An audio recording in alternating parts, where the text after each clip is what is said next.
Hey, growing up in our home, and I bet your home was similar, there were certain words that were off limits in our home. And again, I grew up in a different generation than some of you, but here was one of the big ones. In fact, it's hard for me to even say this out loud in church, okay?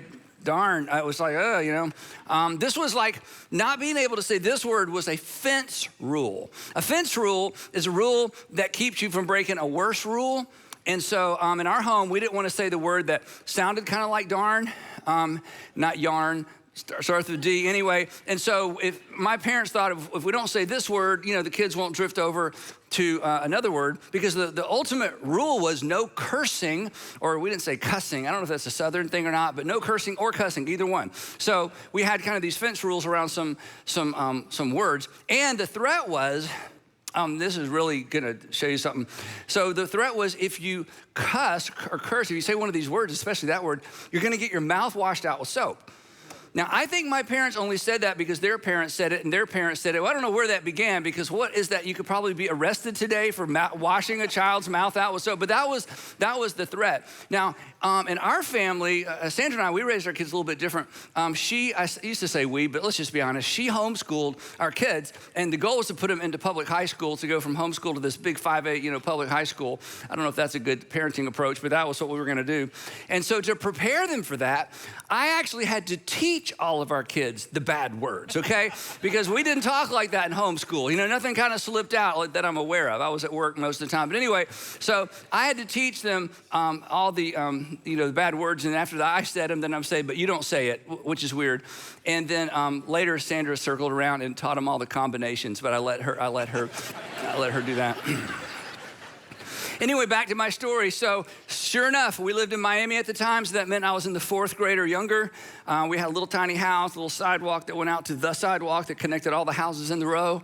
And I'm standing out there, I still remember this, and my friend had knocked his bicycle over, and I'm on my bicycle, we're just riding up and down the little sidewalk there.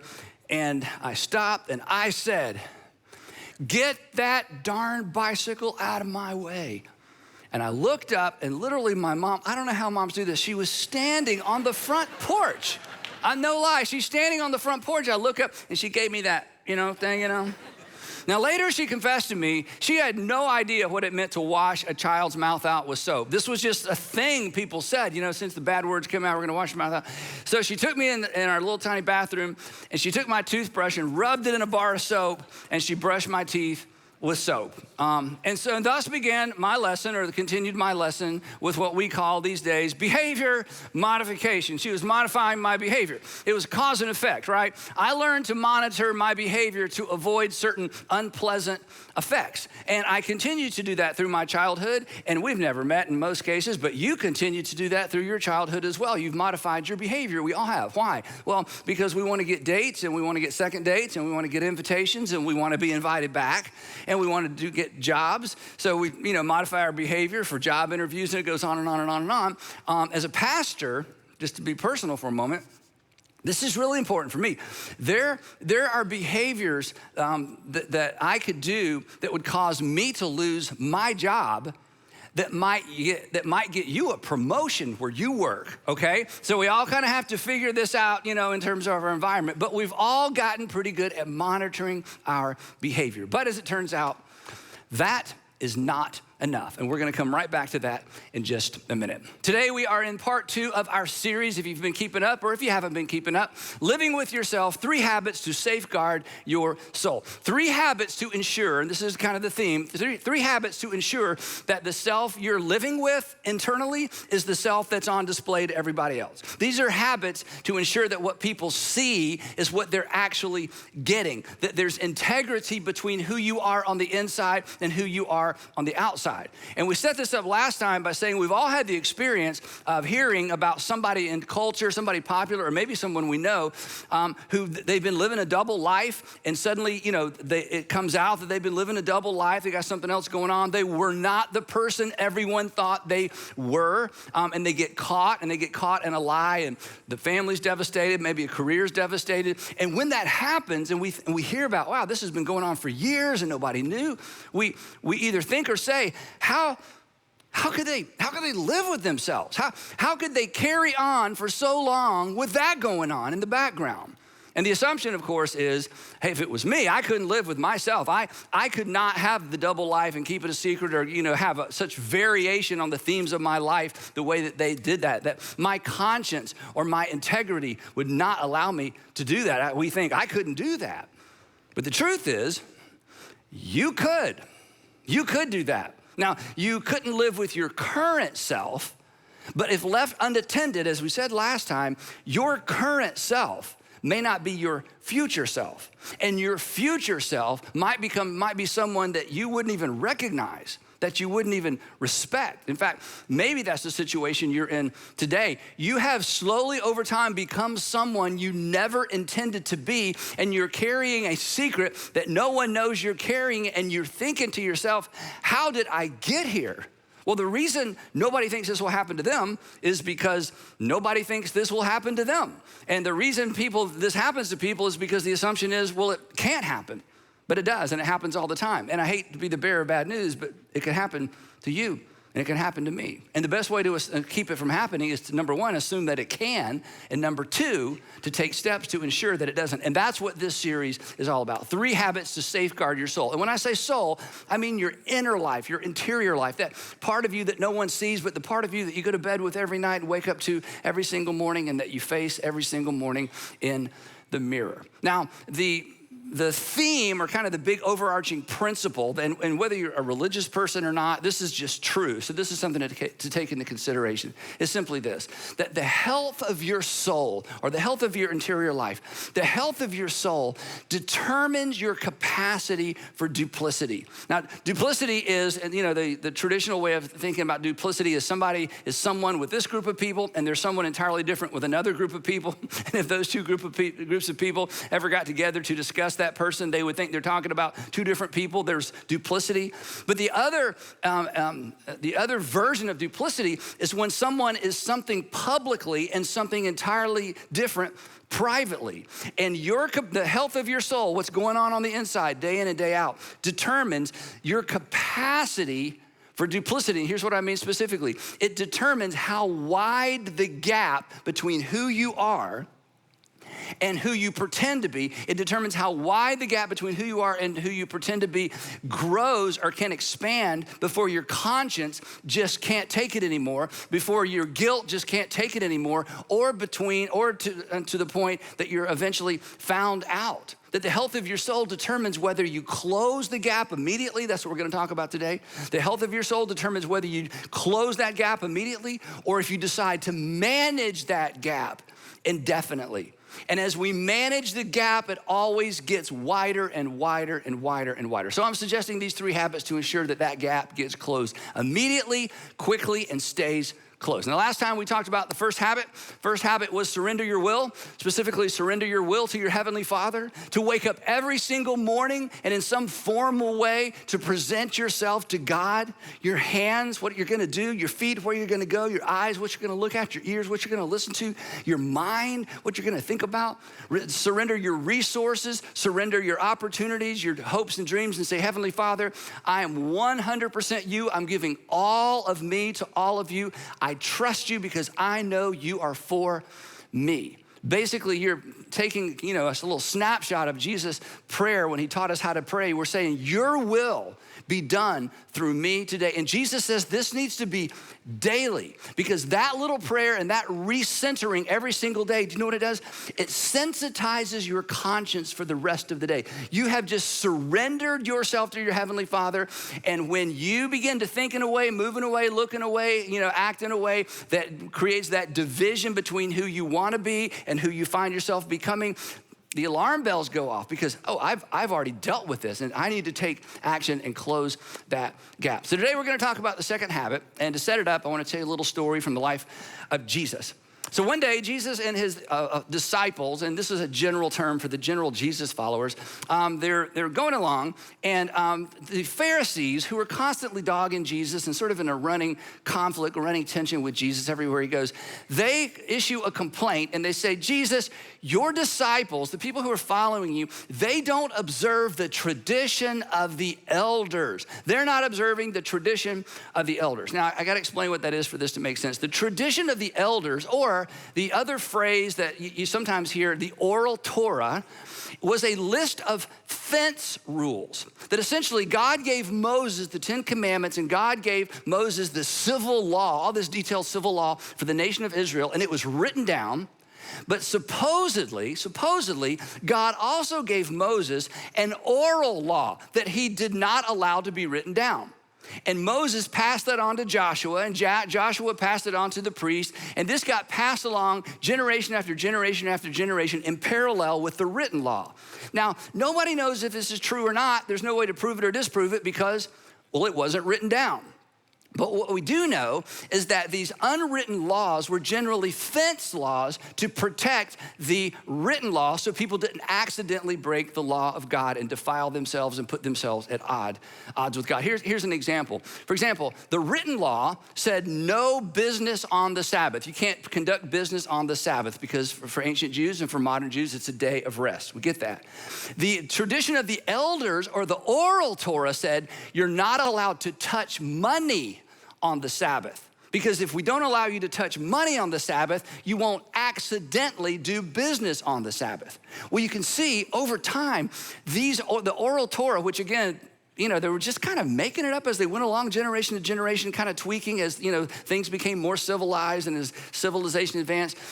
This became so onerous. I mean, the law was difficult enough to keep, we know from the testimony of first century Jews, but to add to it this oral Torah that you were never really sure if you were doing something wrong until the Pharisees showed up and said, oh yeah, that's in the oral Torah. Like you can't do that. That's the tradition of the elders. So that's the tension that Jesus finds himself in with the Pharisees. And in this particular instance, this had to do with how they washed their hands. The written law, as you know, for Jews, had very strict dietary guidelines. We know that.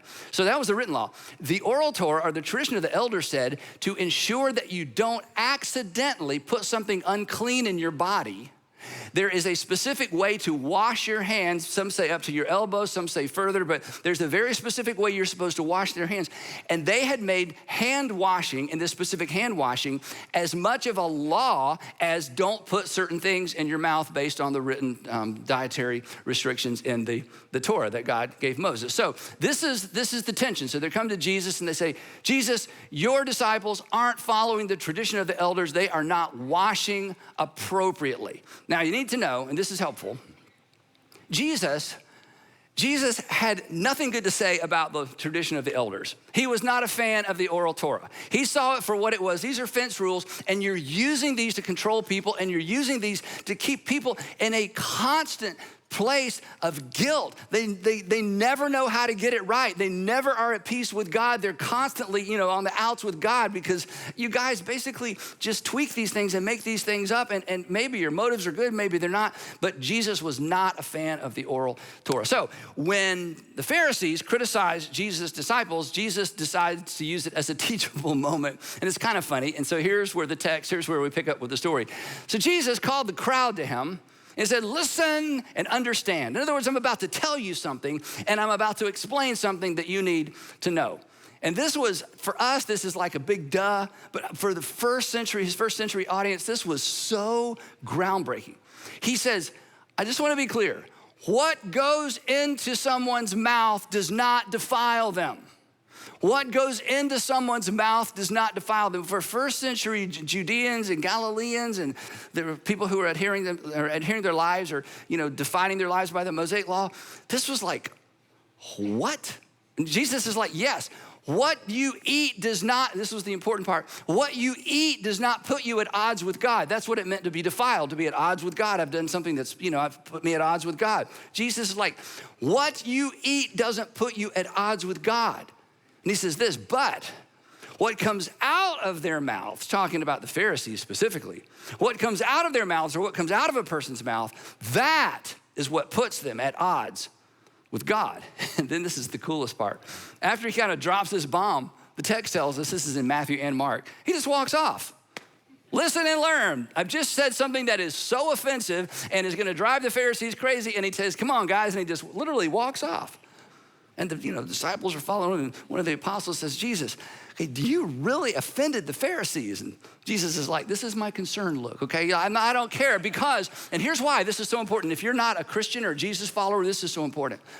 You see, Jesus understood something that they had missed in the first century, that the law was not given in order to please God. The law was given to protect people. The law was for people, and the Pharisees got it backwards. And he would say to them, look, you're like a couple who buys a little bicycle and says, wow, we need to have some children so there will be someone to ride the little bicycle. He's like, that's not how it works.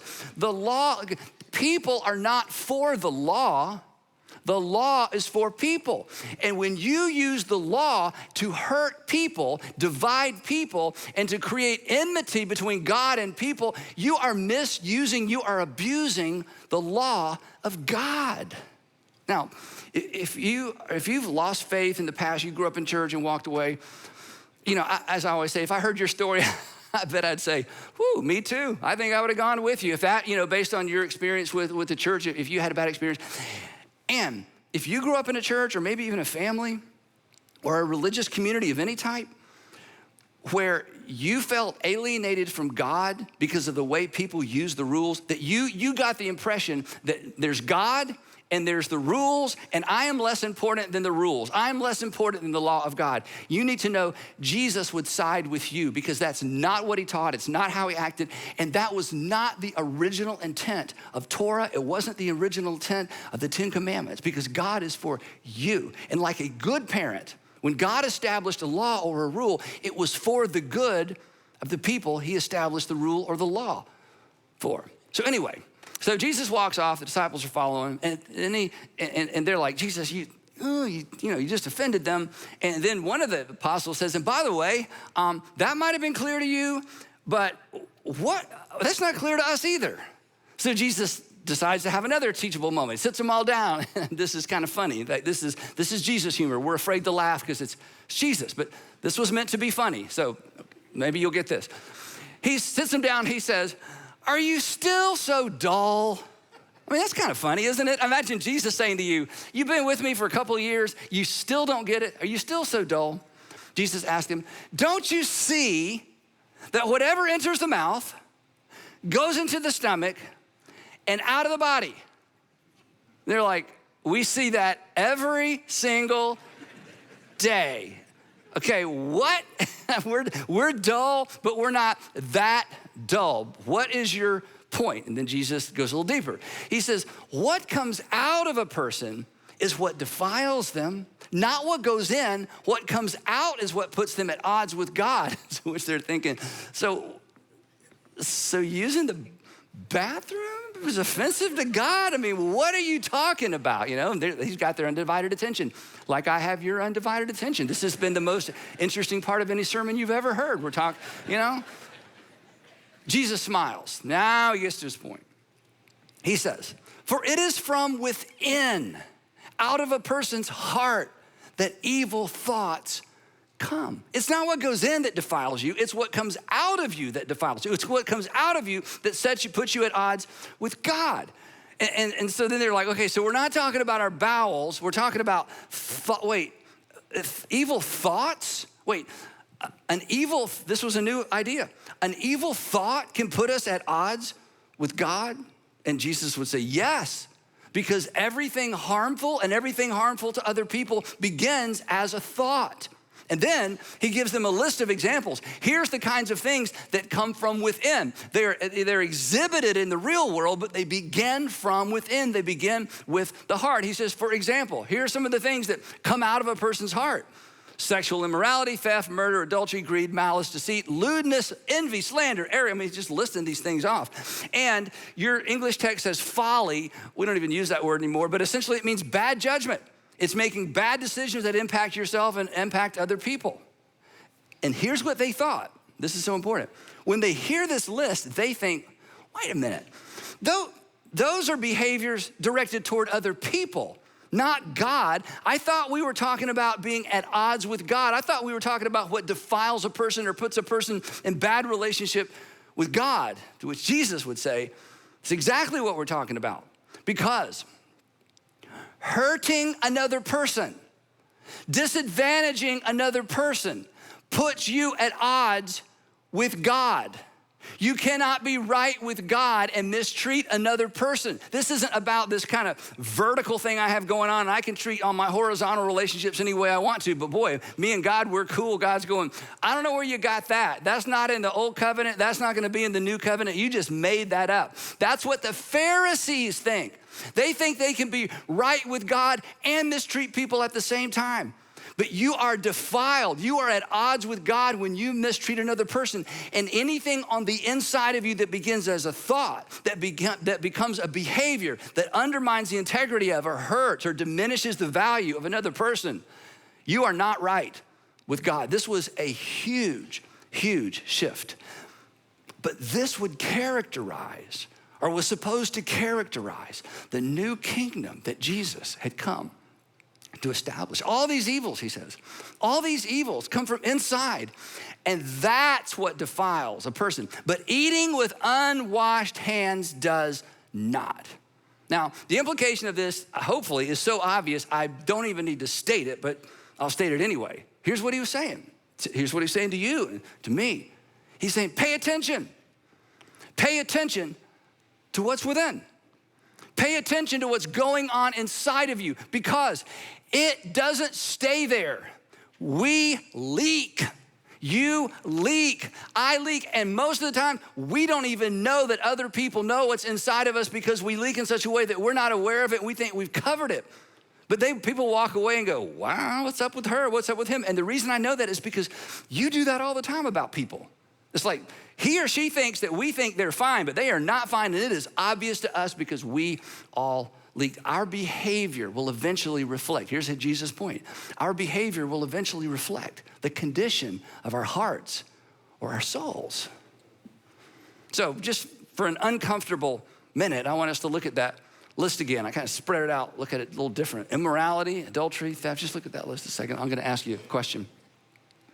Do you know anyone or know of anyone, and certainly you've read of someone who lost their family, lost a job, lost a career, lost a reputation, maybe over time lost their mind over any of these things? The answer is yes. And in some instances, not all, in some instances, remember how shocked you were? Like, not them. I mean, they were so kind and they were so nice and this whole time. And I mean, how did that come out of them? I mean, they were just like the nicest people. He was the nicest guy, nicest woman. I grew up with him. I grew up with her, went to school with them, went to grad school with them, used to work with them. And how did they live with themselves? And the answer is simple.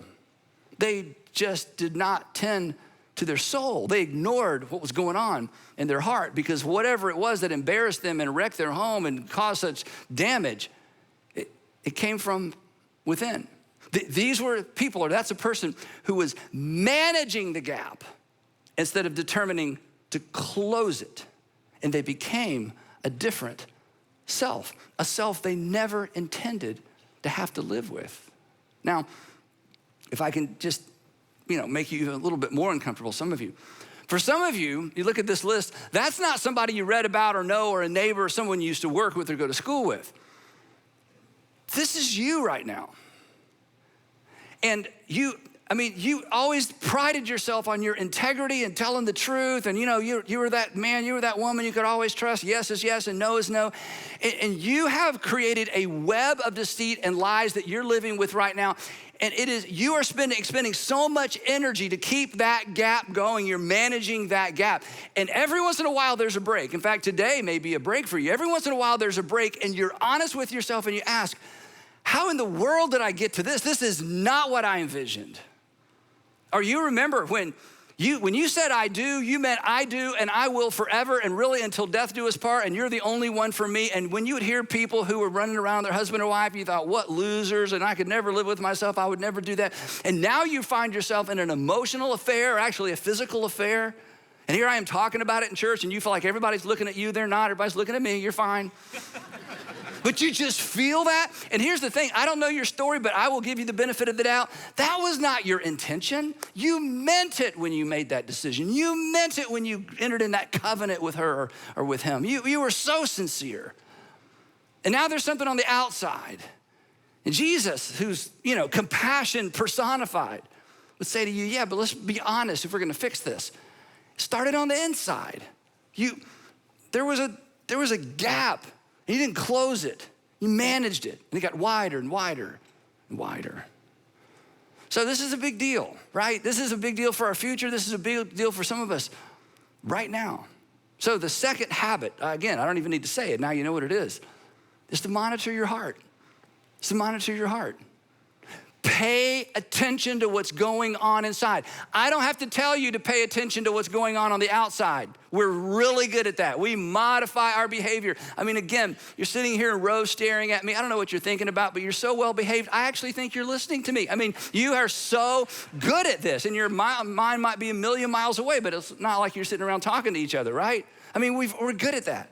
Jesus says, look, hey, congratulations on your modified behavior. Everybody's behaving, but come on, I love you. I want you to pay attention to that part of you that has the potential to divide you from yourself and the people you love the most and the people who love you the most. Pay attention to what's going on inside. And specifically, I want to give you 4 things to look at when it comes to monitoring your heart. We talked about these several years ago. I don't mind coming back to them every once in a while. Guilt, anger, greed, and jealousy. Guilt, anger, greed, and jealousy.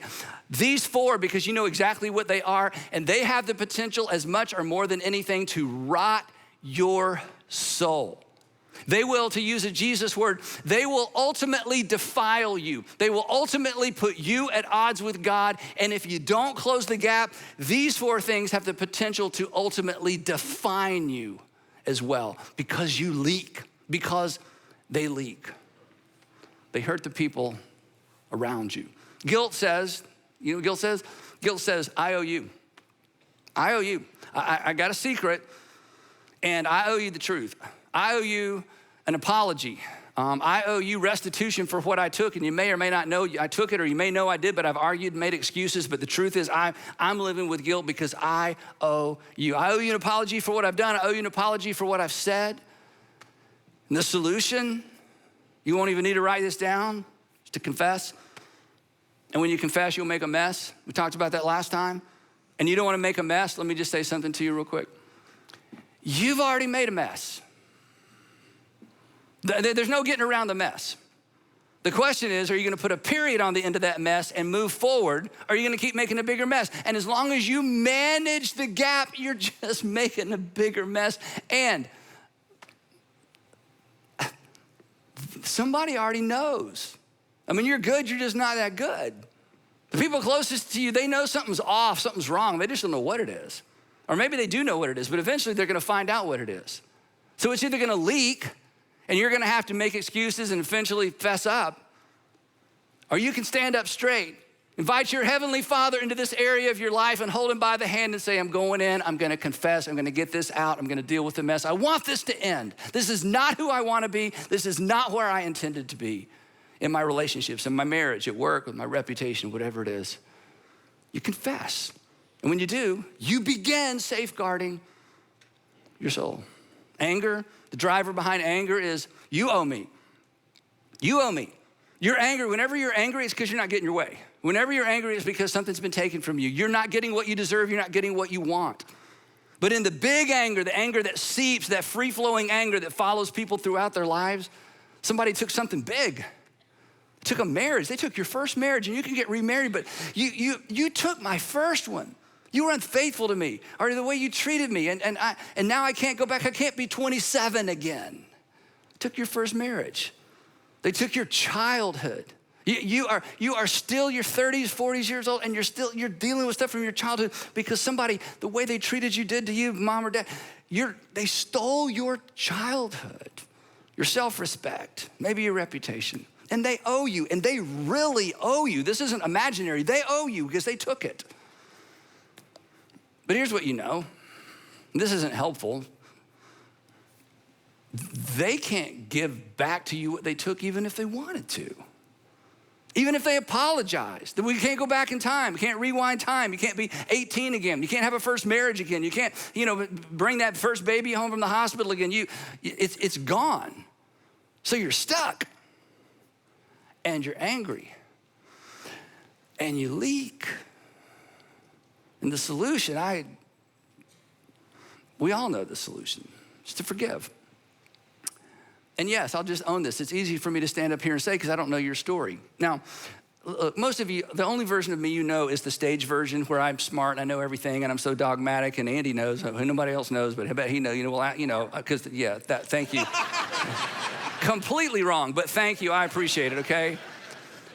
So let me just, the people who know me would tell you, if it was just the two of us, and we're sitting across the table and you told me your story, my inclination would be to give you a pass.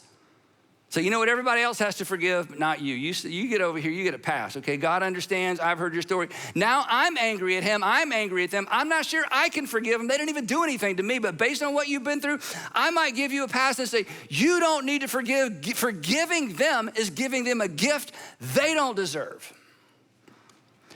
But your Savior who loves you more than I ever could is not gonna give you a pass, because he knows what that resentment is doing to your soul.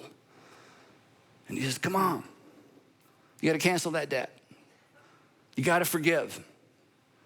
It's rotting your soul and you leak and people know something's up and there's just an edge. You gotta forgive. Greed, this is something no one's ever admitted out loud. Can't even see it in the mirror. We have so many excuses, we have so many other names for this. And greed is fueled by the consumption assumption. We talk about that. The consumption assumption is this: if it comes to me, it's for me. If it's placed in my hands, it's to stay in my hands. If I earned it, if I inherited it, if it was given to me, if it comes to me, it's for me. Greed says, I owe me. I owe me everything that comes to me. And it forces people to compete with your stuff. And we have so many ways around this. We say, I'm not greedy, I'm just careful. I'm not greedy, I'm just responsible. I'm not greedy, I just like nice stuff. I'm not greedy, I'm just preparing for the future. I'm responsible. And what greed does is it actually empowers you to excuse a lack of generosity. And by generosity, I don't mean, you roll the window down 4 inches and slip a $20 bill out the window to the guy and go, man, you feel good, I gave $20. I'm not talking about, that's not generosity, that's something else. Generosity is when you realize everything that comes to me isn't necessarily for me and I gotta figure out how to get it to the people God wants me to give it to, percentage-wise, systematically, organized. That's generosity, we talked about that. And greed will rot your soul, and it trickles out and it triangulates with other people and other things in your life and impacts people, and it puts you at odds with God. You know what the solution is? It's like ripping off a Band-Aid. The solution is to give extravagantly, consistently, with a plan to something that's making a difference in the world. It's your way of saying to your stuff, you don't own me, I own you. I'm gonna give till it hurts. I'm gonna give until it becomes easy to give. Greed, you are not the boss of me. You're not the king of me. My stuff doesn't own me. Yes, I like nice stuff, and yes, I wanna be, but you know what? Those are excuses. Greed is not gonna reside in my heart. It's not gonna reside from within, because eventually it's gonna come out. And it's gonna come out on the people closest to you. It always does. Jealousy, this is the ugliest one of all. You celebrate when other people fail. Not out loud, just like inside. You feel like you've made, not you, all of us. We feel like we're making progress sometimes because somebody else fails. That is ridiculous. That is so ugly. When you see it in your kids or grandkids, it's like it bothers you. This will rot your soul, celebrating other people's failure. And you know what we do? We compete with other people in our head. And they don't even know there's a competition. They're just living a happy life, and we're just mad. And the more happy they are, the more angry we get. We're like, yeah, but And do you know what drives this? Is this assumption that you need to root out. It's a lie. Life owes me. Life owes me. Life owes me. And then when you scratch beneath the surface, do you know what you unearth? God owes me. Because he could have made you prettier, taller. He could have give you opportunities to be richer. He could have had you born into a different kind of family to give you more opportunities. He could have made you smarter. He could have made you smarter than your older brother or your younger sister who you finally find yourself just competing with constantly. He could have done that and he didn't. So admit it. I think God owes me. And I don't want to live that way anymore because God has done enough for me. And you know what the antidote or the solution is? or the process that eventually gets us to where we need to be is to celebrate. Celebrate what God has given you and celebrate what God has given others. And sometimes you gotta be super overt. You gotta be the first person to the front of the room to tell her or to tell him what a great job they did, even though it's something you should have been able to do. You just gotta be intentional. I am not gonna allow jealousy to reside in me. I'm gonna celebrate their successes and I'm gonna celebrate mine. There's this old song that was, it's kind of corny, but it's true. The sentiment is true, is count your blessings, name them one by one, count your blessings, see what God has done. You ever heard that song? It's kind of corny, but it's true. It's waking up every day saying, I'm not worried about them right now. Thank you, thank you, thank you. So, bringing guilt, anger, greed, and jealousy into the light, it diminishes their power over you. So monitor your heart and root these things out. Be on the lookout for these 4 villains. And as soon as you identify them, you don't manage that tension. You say, nope, you talk to them. Right? You say, hey, there is no room for you inside of me. I already have a boss. I already have a king. I have a king who is for me. The only thing you 4 guys do is take stuff from me. So as we close, I want to take you on a little brief exercise that I used to do with my kids. Sandra and I would do with our kids when we put them to bed at night. Because I want to, there's a verse in Proverbs that says, watch over your soul, for from it flows all the issues of life. That, the heart or the soul is, you got to watch over it. And we would talk about, how do you teach kids to monitor their heart? I mean, we're teaching them behavior modification constantly, right? How do you teach them to monitor their heart? So we just made this up. And put them to bed at night, and I'd say, Andrew, Garrett, Allie, is everything okay? Is everything okay in your heart? Just ask them. Then I'd go through a list of questions. You mad at anybody? Celebrate anybody's failure? Does anybody owe you an apology? To go through these questions. So let me ask you, do you owe anybody an apology? You got 20 reasons why you don't need to, but do you owe anybody an apology? Are you mad at anybody? Are you secretly celebrating somebody's failure? Or maybe you didn't so secretly celebrate someone's failure with a group of people. And maybe you're a Christian, you did it like this. We need to pray for Frank. They're having a tough time. Isn't that sick? Yeah, I don't know who would do that, yeah. Is there somebody whose success you need to celebrate publicly just to prove to jealousy you don't control me, you're not the boss of me? Do you need to write an uncomfortable check or some uncomfortable checks? Maybe get rid of some stuff. Maybe you got some really nice stuff and you're like, really nice stuff? You don't control me anymore. I'm selling all of you and I'm giving all the money away. Take that. There are some people in your family, they would be like, oh, thank you. Because we're afraid to come to your house. We're afraid we're gonna break something, We don't ever ask you to borrow anything. You just give us money because you don't want us to touch your, come on, you wanna live that way? You don't wanna live that way. Say to your stuff, I own you, you do not own me. Is everything okay in your heart? And here's the thing. If you want, and I know you want this, whether you're a Christian or a religious person or a different person, different faith, you want this. If you want the self you live with to be the self you present the folks around you with, you gotta get this right. You gotta monitor your heart. And parents, you gotta help your kids get this right. Parents, kids who are healthy on the inside, children who are healthy on the inside are best equipped to resist pressure from the outside. Kids who are healthy on the inside are set up to be able to resist pressure from the outside. So monitor your heart and surrender your will. And don't miss part 3, where we talk about habit 3 of living with yourself. 3 habits to safeguard your soul.